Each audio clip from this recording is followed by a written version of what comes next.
Welcome to today's CIT Tech for Business podcast. Today we are sitting down with Todd, Andrew, one of our first timers, so welcome, and the marketing team, both Kelsey and myself. One of the main topics today is going to be updating your software and why is that important or not important. But before, as you guys always know, we like to kick off with some introductions. And the question of the day is, if you had to delete any apps except for 3 from your phone, what would they be? I don't even know. I don't even know if I can answer that question. There's so many apps that I need in my life that remind me every day of what I'm supposed to be doing. And it would be the reminder app, I guess the alarm, because I have alarms for everything. But I forgot to introduce myself, but I'm Tara, part of the marketing team, or the marketing gals that you guys hear. But I'm going to hand that over to Kelsey and we'll get going. Love it. I know it's really hard to be able to tell. And yes, I'm Kelsey, member of the marketing team here at CIT. I think for me, I'm an iPhone user, so my Safari for my web app, because I have to Google everything in my life. You take that away, I'm not going to be super happy. The camera app, because I have too many cat photos, and my messages, because that's the main reason that I even use my phone, is to be able to text. So without that, kind of lost. How about you, Todd? Well, I was going to originally say Google Maps, but I think I'd have to change it to Android Auto instead because Maps is in there. And then I would agree, although I was kind of going, is it camera? Is it the photo library app? I'm just going to combine those and say it's the same thing. And then the last one would probably have to be some sort of messaging system. So some sort of SMS, if you will. And also, by the way, I'm Todd. Andrew, how about you? I'm Andrew, security engineer for CIT and incident response team lead. 3 apps. I like your Android Auto. I completely forgot about that one, so I'm going to say that because I'd be kind of dead without Google Maps and all the other stuff that comes with it. Probably Reddit. Got to have my social media fix. I don't have no other social media except for that.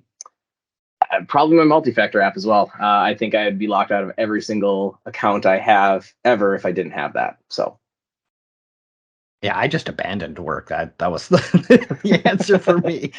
Oh, not just for work. That's like my entire life is on that thing. So if I lost that, I think I just go crawl in a hole. I agree. It was kind of a hard question today, so we got through it just fine. I think we're going to be okay. Maybe the next icebreaker should be, how many apps do you have on your phone? This is now my warning to clean up my apps before our next podcast. All right. Well, I will get us back on track and we'll get to the topic at hand today. As I mentioned earlier, we're going to be about talking about updating your software and why is that important. So, Todd or Andrew, if you guys want to take that away, and we'll start our discussion. Sure, I'll start. So the first thing I guess I would throw on it is I don't like playing by the rules, so I'm going to change it from updating your software. Actually, I'm going to back up a little bit. So part of the reason why we're going through this podcast today is because we are talking about Cybersecurity Awareness Month. So the intent is this is coming out in October, and CISA and I forget who it is, the Alliance of whatever the world it is, I forget the acronym, kind of came up with, these are the things that you should be looking at this year. And there's a variety of different things. So we'll have a few other podcasts that are related to it. But in this particular one, they came in and said you should discuss updating your software. And while I think that's great, I actually think it goes a bit beyond just software. And to me, it's system. And the reason why I want to make that piece that I wanted to kind of make a differentiation there is because to me, a lot of people have a lot of tools that just work, right? You get your Microsoft updates and whatnot, but a lot of times people don't consider the fact that they need to update their drivers and they need to update the firmware on their computers, and they may get updates on them. They may be alerted that this is something you need to do, but they don't always think about it. And to me, it all kind of goes into one big thing. So the first thing that I would say you need to do, regardless, is make sure you understand your scope. So me, it's everything. And then to me, also, you have to understand what your assets are. So do I know what software I have on my computer? Because I can't update it if I don't know. And do I know what kind of firmware? Do I know what my computer is? Does that include my printer? So on and so forth. Andrew? I like that you hit on it's not just software, it's not just your Outlook or your Word. You have to look at it as a whole picture. You have your firmware for your firewall, you have your applications on your computer, you have your Windows updates. Vulnerabilities exist, and that's the reason that you update your software to make sure that you're not vulnerable. I guess I should say one of the reasons. So you have to look at it as a whole picture. It's not just a single, this is my app, this is the only thing I have to worry about. Big picture, you have to make sure everything is up to date because you are less vulnerable if you are on the latest version of any software. Yeah, just to kind of, again, expand it a little bit. So I'm sure most people know that the cybersecurity world gets to be a little bit wide and scary, if you will. Essentially, what's going on is there's a lot of really positive things that happen in the world, too. There's a lot of people out looking for vulnerabilities to mitigate them before they get exploited. And as that happens, you're just naturally going to see a lot of things fixed. And so there's a lot of patches available. So that kind of gets back to the inventory pieces, making sure you understand what that is. Also, for what it's worth, I threw in printers and Andrew threw in firewalls. Your mobile devices count too, right? Most people, whether you got an iPhone, an Android phone, etc., those have gotten in a really good cadence of updates as well as of late.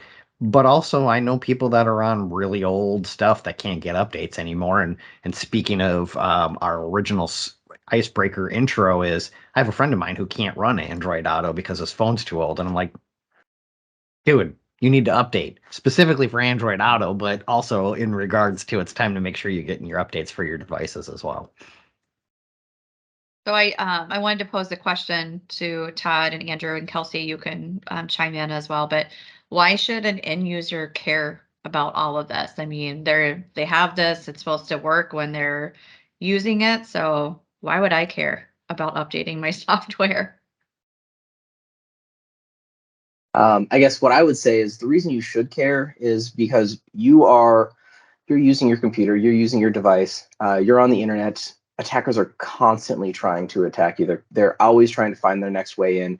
You're not being attacked you're personally all the time, but there's always something new. There's always something to be exploited, and they're always trying to find that exploit. So say you are off on your own, doing your own thing on the internet, opening email, looking emails, downloading stuff.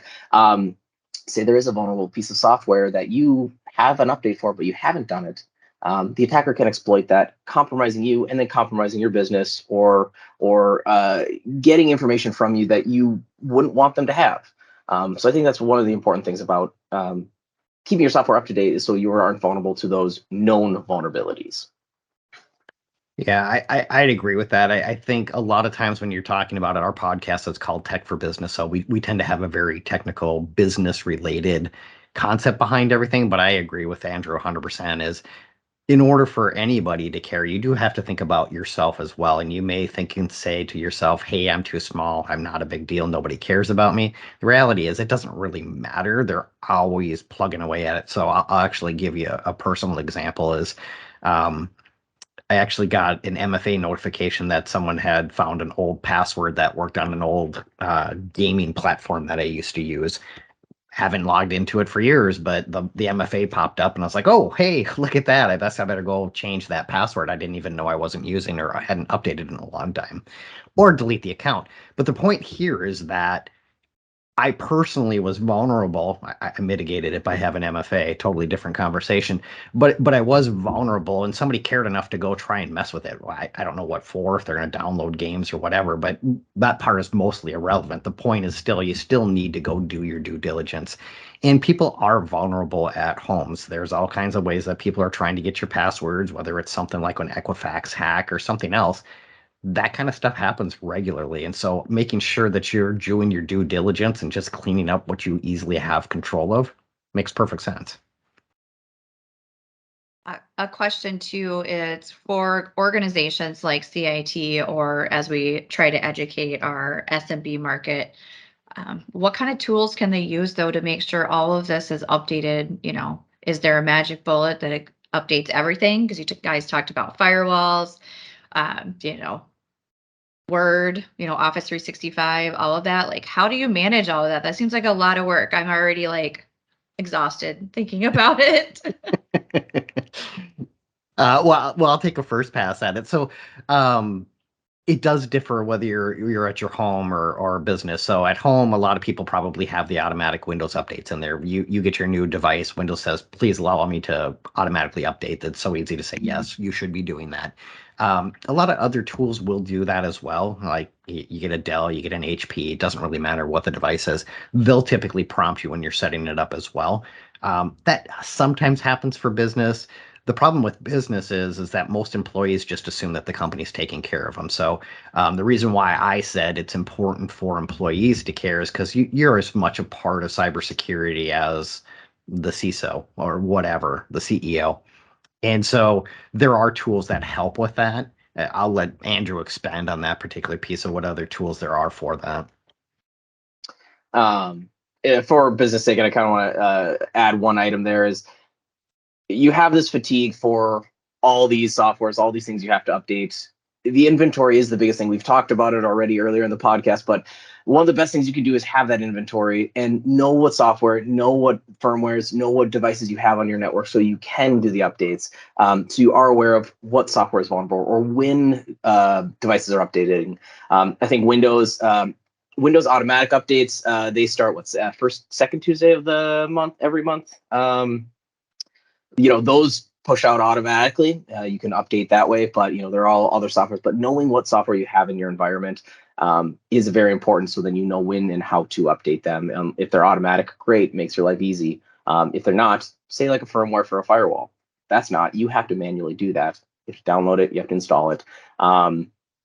Software that CIT has is the RMM.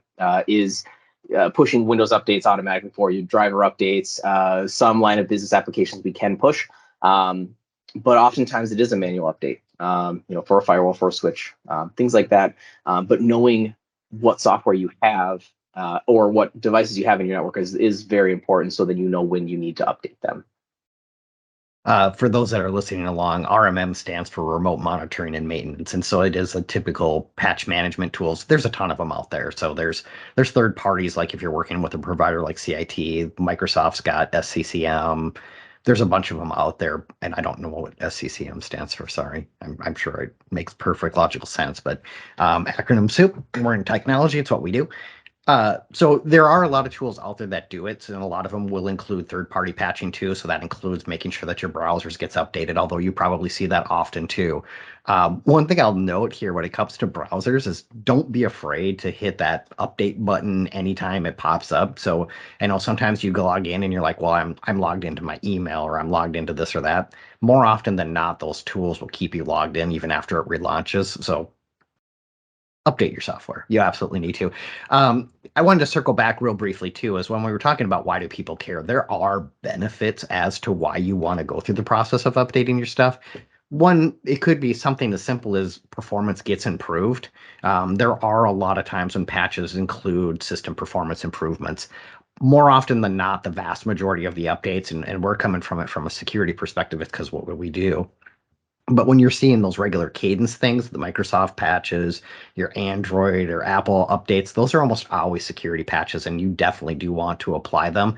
Almost everything that gets patched is something that's being exploited currently or a major concern.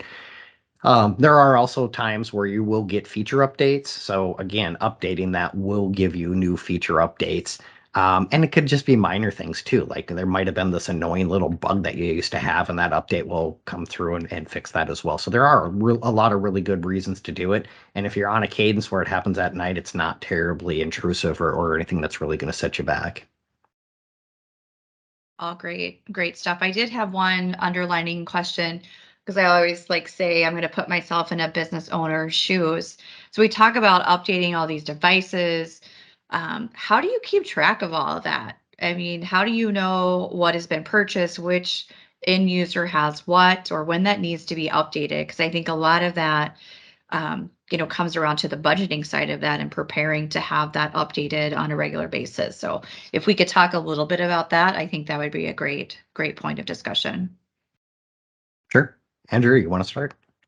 Sure. I guess having a baseline, having a device baseline that you deploy for all of your users' computers, knowing they have software X, Y, and Z. Great way to have that, knowing exactly what software you by default install on a computer. Of course, users will install stuff, over time that changes. Doing continuous audits of what software is on your network or what devices you have. And again, I feel like I'm a broken record, that inventory, knowing what you have, doing continuous audits, making sure that you are aware of all of the devices and software in your network. So auditing, great way to keep track of everything. There are many tools that do that. CIT does offer tools that do that. I won't. I don't think this is a CIT tell us all the stuff that we have, but it's having a tool that will help you in the auditing and help you in the inventory tracking. It will reduce that fatigue. It's even greater if it does it automatically and keeps you kind of abreast of everything that's going on. Yeah, so personally, it's a lot harder. It kind of gets back to the comment we had earlier, is what apps do you have on your phone? And Kelsey saying, I got to go back and do an inventory of all the apps that I have on here. So that sprawl does happen, and it's a lot more difficult on a personal level. When you're looking at a business, as Andrew said, most businesses are going to have some form or another of asset management. And typically that asset management will cover hardware as well as get into the software inventory of it. So that's a good way to kind of get your arms around what we have. If you're in a compliance industry, these are actually things you have to do. It's not a request of, hey, it would be really cool if you knew what your assets are. It's a requirement. You need to know what that is, and you need to make sure that you're going through that. Slightly expanding on that, if you want to call it a tangent, that's fine too. One of the things that we've really seen change over the last 2 years has been supply chain. And while that could be, I can't get equipment or I can't get gasoline or whatever the supply chain is, I think it was bananas this week. Anyways, that supply chain does apply to software as well. So, for example, there was a rather large vulnerability that came out at the end of 2021 that was known as Log4j. And it was a software component that was part of a software supply chain that not everybody was aware of, but it impacted a ton of applications.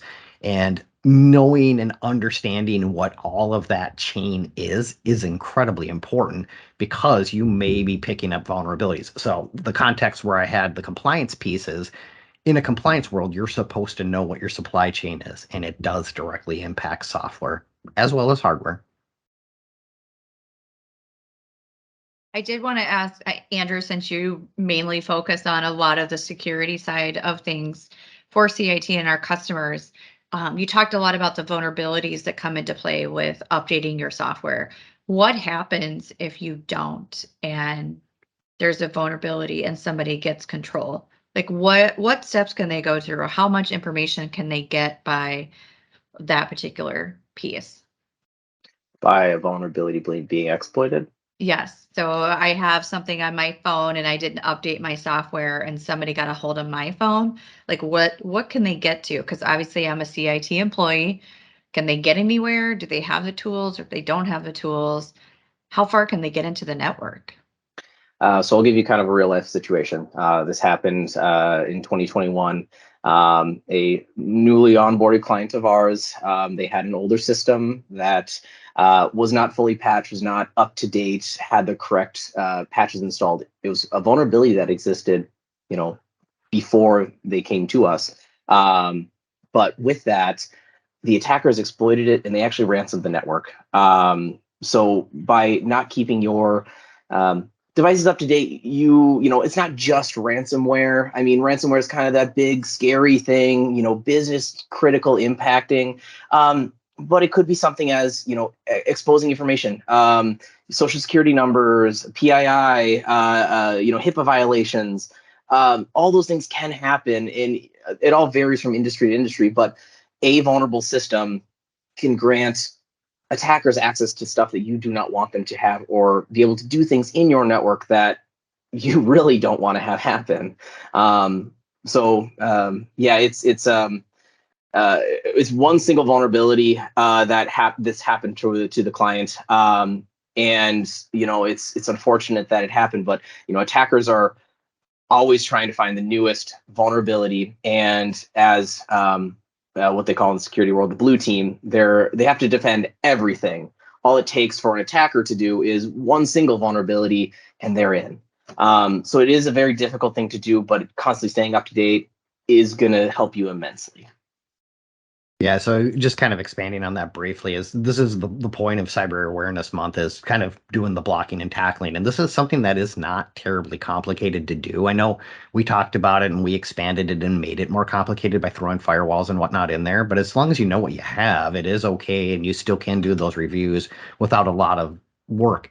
If you need assistance, there's tons of people out there that can do it. CIT is one of them. But ultimately, I think I was reading an article this morning that said that it takes less than 10 hours to get inside of any organization when an attacker attacks. Today, that still is the majority of those attacks tends to be emails because they're still the easiest way in, but they still have other options. So if they didn't get the bite, they can just start hammering on things and seeing if they can get in. And that could be something as simple as an email compromise. It could be a vulnerable piece of software, you name it. And again, the whole point of all this, and I know I'm kind of outside of the boundaries a little bit on this, the point is there are things you can do, and updating your software is absolutely one of those items. I like though that you use the term of like outside of that of the boundaries, because Cybersecurity Awareness Month is starting in October and we have a lot of things that we're going to be bringing to the plate, but everything seems to be interconnected. So we talked about, updating your software, but then if there is something, and then you talk about even training, we say you have to train your staff and how important that is. So a lot of this just flows through, interconnected.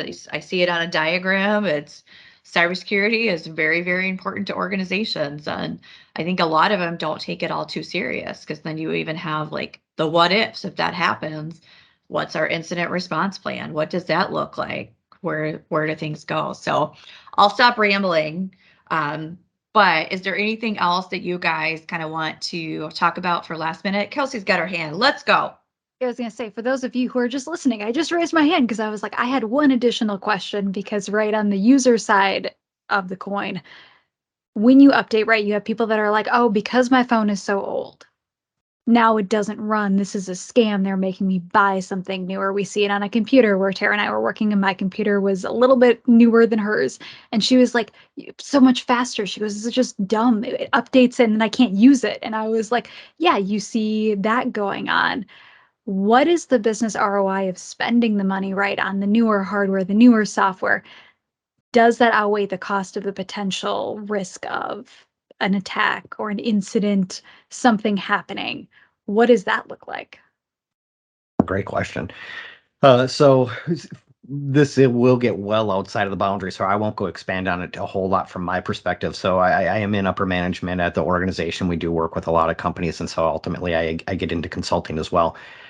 I try to make sure that we're replacing our physical hardware at CIT at least every 5 years. And there's a variety of reasons for it. One is it's just simply faster. And I think I got my laptop replaced last year, and I was like, my old one was fine. It was no big deal. And then I got the new one. I was like, it's marginally better, but whatever. And then I actually went back and I used the old one because I was pulling some information off, and I was like, what a piece of junk.